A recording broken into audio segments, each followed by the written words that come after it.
네, 마켓 인사이드입니다. 주식시장을 분석할 때 있어서는 국채시장과 외환시장을 동시에 함께 봐줘야 된다고 말씀드렸는데 그런 의미에서 오늘은 채권시장 쪽 한번 이야기 들어보죠. 특히 대북 리스크가 도드라지고 있는 가운데 채권시장 동향은 어떤지 알아봅니다. 우리 자산운용의 채권운용 김기현 운용본부장 자리하셨습니다. 안녕하십니까? 안녕하세요. 자, 오늘 오전에 우리 경기 동향을 분석하는 보고서인 그린북이 발표가 됐습니다. 채권 딜러들은 별반 내용은 없다라고 평가들을 하고 있고요. 네. 2월 금통위 의사록도 나왔던 것 같은데 다음 주에 우리 금통위 있지 않습니까? 예, 예. 3월 14일 목요일인데 경기 회복이 예상보다 좀 더디게 나타나고 있을 수 있다라면은 금리 인하 카드를 꺼내놓지 않겠습니까? 네. 근데 경기가 점진적으로 나아지고 있다고 평가를 한 것 같아요. 네. 근데 채권 시장에서는 이 금리 인하를 이미 프라이싱 하고 있는 걸로 알고 있는데 네. 어떻게 될까요? 다음 주 금통위는? 예, 금리를 인하해도 이상할 것이 없는 국면이긴 합니다. 그렇지만 결론적으로 3월에도 동결의 가능성이 다소 높다라고 생각이 듭니다. 말씀하셨던 바와 같이 어제 금통위 2월 의사록이 나왔었는데요. 이 의사록에서 금리 인하가 가계나 기업 부분에 주는 어떤 긍정적 효과보다는 부정적 효과가 좀 더 크다라고 언급을 했었습니다.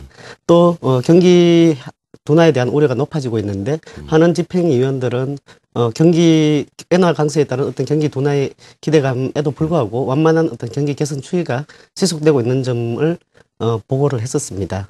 또한 한 가지 요인으로는 새 정부의 경제팀 인선도 다소 지체되고 있는 이러한 부분들을 감안할 때 금리 동결의 가능성이 다소 높다라고 보여집니다. 물론 글로벌 불확실성과 경기의 어떤 둔화 국면이기 때문에 3월에 동결한다 하더라도 그 이후에 인하에 대한 기대감은 유지될 것으로 보입니다. 네. 자, 금리가 오히려 동결될 가능성이 점쳐지면서 국채 선물은 하락하고 있습니다. 국채 선물이 앞서 초반에도 말씀드렸지만 급등을 하거나 가격 상승이 나타나면은 금리나 재료를 녹이든지 아니면 대북 리스크가 도드라지든지 둘 중에 하나인데 일단 국채 선물은 하락하고 있다라는 것을 좀 참고해 보시고요. 자, 이 주식 시장도 그렇고 채권 시장도 그렇고 주식 같은 경우는 배당소득세가 좀 증세될 것이다. 박근혜 정부가 들어서면서 재정을 확충해야 되니까 세금을 어디선가 더 걷어야 되는 거 아니겠습니까? 그것을 이제 채권시장 쪽도 지금 이야기가 나오고 있고 외국인 투자자들의 투기 저금을 규제하기 위한 한국형 토빈스 얘기도 나오고 있습니다. 자, 이 상황은 지금 어떻게 흘러가고 있는 것 같습니까? 예, 다소간의 시간은 걸리겠지만 채권 거래세 도입 가능성이 높다고 판단이 됩니다. 실제 금융위기 이후에 주요국의 어떤 환율 전쟁이 본격화되고 있는 국면이기 때문에 각국 정부들은 자국의 어떤 이해를 지키기 위해서 외환 해외 자금의 빈번한 유출에 따른 경제 시스템의 불안정을 완화시키기 위한 규제 조치를 계속 검토하고 있습니다. 그러한 측면에서 본다면 우리나라도 채권 거래세 도입이 이루어질 것으로 예상이 됩니다. 다만 채권 거래세 도입이 되면 채권 거래 비용이 증대되기 때문에 채권 거래량이 줄어들 수밖에 없고 또 해외 투자가들의 어떤 투자 요인도 다소 위축시키는 요인으로 작용할 전망입니다. 네. 자, 이번에 미국 쪽으로 한번 시선을 돌려봅니다. 미국의 10년물 국채금리가 전일 어제는 1.93%를 기록했군요. 자, 일단 미국의 이제 시퀘스트 협상이 결렬되면서 3월 1일부터 자동 예산 삭감 프로그램인 시퀘스트가 발동이 됐습니다. 주식시장 영향은 아주 제한적으로 오히려 평이하거나 미국의 뉴욕 지수, 다우 지수 같은 경우는 신고가를 나타내고 있는데 채권 시장은 현재 어떻고요? 그다음에 3월 27일 날 예정되어 있는 예산안 통과 여부 이것도 채권 시장에서는 어떻게 해석하고 계십니까? 예, 결과적으로 채권 시장에 미치는 영향도 제한적이었다라고 말씀드릴 수 있겠습니다. 실제 시퀘스트 협상의 결렬에도 불구하고 템플턴 펀드와 같은 해외 자본들의 어떤 국내 채권 매수세가 올해 들어서는 최고치 월중 최고 수준까지 돌파하는 등 해외 자본의 어떤 투자들이 늘어나고 있어서 채권 시장의 강보합세가 유지되고 있는 국면입니다. 그리고 어제 미 하원에서 2013년 예산안을 통과시킴에 따라서 미 상원 통과와 대통령 승인 과정이 남아있지만 3월 27일 잠정 예산안 일몰로 인한 연방정부 폐쇄의 가능성은 상당히 낮아져 있다라고 판단이 됩니다. 그래서 이에 따른 충격도 제한적이지 않을까 생각됩니다. 네. 자, 뉴스를 통해서 일부 보도 내용을 접하셨겠지만 2월 달에 외국인 투자자들의 이 원화채 매수가 상당히 컸다는 보도도 나왔습니다. 해외의 영향에 따라서 원화채, 뭐 국채가 됐건 주식이 됐건 어떤 동향을 나타내는지 내용을 들어보시면서 점검을 해보시기 바라겠고요. 자, 이번엔 또 유럽으로 한번 가보도록 하죠. 3월 15일로 이탈리아 그 1차 분기점이 될 것이다. 연정 구성 마감 시한이 3월 15일인가 보죠. 예. 네, 이것이 분기점이 된다는데 재선거가 될 경우 유로존 리스크의 확산 가능성이라고 해야 될까요? 유로달러는 어제 1.3달러가 깨졌는데 유로화가 약세를 나타내면 또 위험 회피 심리 아니겠습니까? 네. 그러니까 주식시장 해석할 때는 또 이것도 봐야 되니까 유로존은 어떻게 또 관측을 하시나요?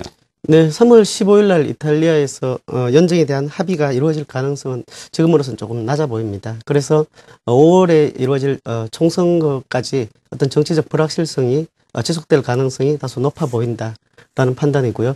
실제 뭐 이탈리아 상황이 좀 더 극단적인 상황으로 치달게 되면 유로존의 어떤 금융 위기가 다시 확산될 가능성은 내재되어 있습니다만 실제로 이러한 요인들이 어떤 이제는 경제적 문제이기보다는 어떤 정치적 이슈로 많이 전환이 되어 있는 상황이라 판단이 됩니다. 따라서 실제 미치는 영향 자체는 그동안 계속 시장에서 반영을 해왔기 때문에 계속 체감될 것이다라고 생각을 할 수 있습니다. 네. 자, 이미 노출된 재료이기 때문에 체감적으로 감소한다는 이런 의미로 이야기를 해주셨습니다. 자, 채권 시장에 영향을 미칠 만한 요소들을 살펴보고 있는데요. 그 밖에 주목할 만한 변수들이라고 해야 될까요?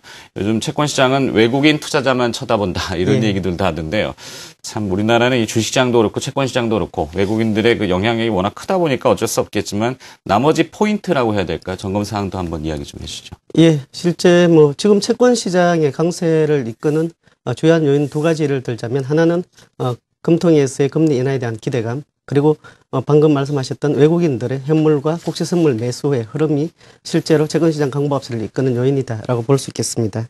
그래서 최근 들어서 뭐 템플턴 펀드나 태국, 중국 등과 같은 아시아 중앙은행의 국내 채권에 대한 매수세가 다소 커지고 있는데요. 이러한 추세가 계속 유지될 것인가 여부가 상당한 관심이 되고 있고요. 또 한 가지는 3월 국채 선물 만기일에 보면 지금 외국인들의 국채 선물 누적 순매수 규모가 역대 최고치에 이르고 있습니다. 반면에 국내 정권사들의 순매도 규모도 역대 최고 수준을 이루고 있기 때문에 이러한 어떤 맞물린 물량들에 따른 국채 선물 만기에 따른 변동성이 증대될 가능성이 상당히 축적되어 있는 점도 주목해야 할 것 같습니다. 네. 자, 뭐 이렇게 해석을 해보면 되죠. 물론 채권하고 이 주식하고는 성격 자체가 반대이기 때문에 가격도 반대로 움직이는 경향은 있습니다만 최근에는 유동성이나 저금리 상황이기 때문에 같이 또 가죠. 네, 같이 상승한다면은 뭐 조금 달리 해석이 되는데 금리 인하 카드가 좀 수그라들고 있고 그다음에 대외적으로 뭐 여러 가지 재료들도 있고 앞으로 채권 시장 전망은 또 어떻게 하고 계시는지요? 예. 앞서 말씀드린 바와 같이 지금 글로벌 이벤트들이 상당히 대기되고 있기 때문에 이에 따른 어떤 변동성 부분도 감안을 해야 될 테고요. 당장은 뭐 3월 14일 다음 주 목요일 날 이루어질 금통위에서 금리 인하가 결정이 될 것인지 또는 동결이 될 것인지 여부와 좀 전에 말씀드렸던 3월 19일 날 국채 선물 만기 때 변동성이 확산될 가능성이 있습니다. 지금 현재로서는 지금 현재 금리 수준이 25bp 금리 인하에 대해서 거의 한 70% 또는 80% 정도 반영된 수준이기 때문에 금리 동결이 이루어진다면 일정 부분 조정은 나타날 것으로 예상을 할 수 있겠습니다. 그렇지만 전반적인 어떤 경기 둔화나 금리 인하 기대감 자체가 반전될 정도는 아니기 때문에 금리 반등폭 자체는 그렇게 크지 않을 것으로 예상됩니다. 그렇군요. 자, 주식시장 분석하려면은 채권 시장도 봐야 되는데 뭐 쉽지는 않은 상황입니다. 여러 가지 내용들을 들어봤으니까 한번 곰곰이 또 생각을 해봐야 되겠습니다. 마켓 인사이드였고요. 우리자산운용의 김기현 채권운용 본부장이었습니다. 고맙습니다. 감사합니다.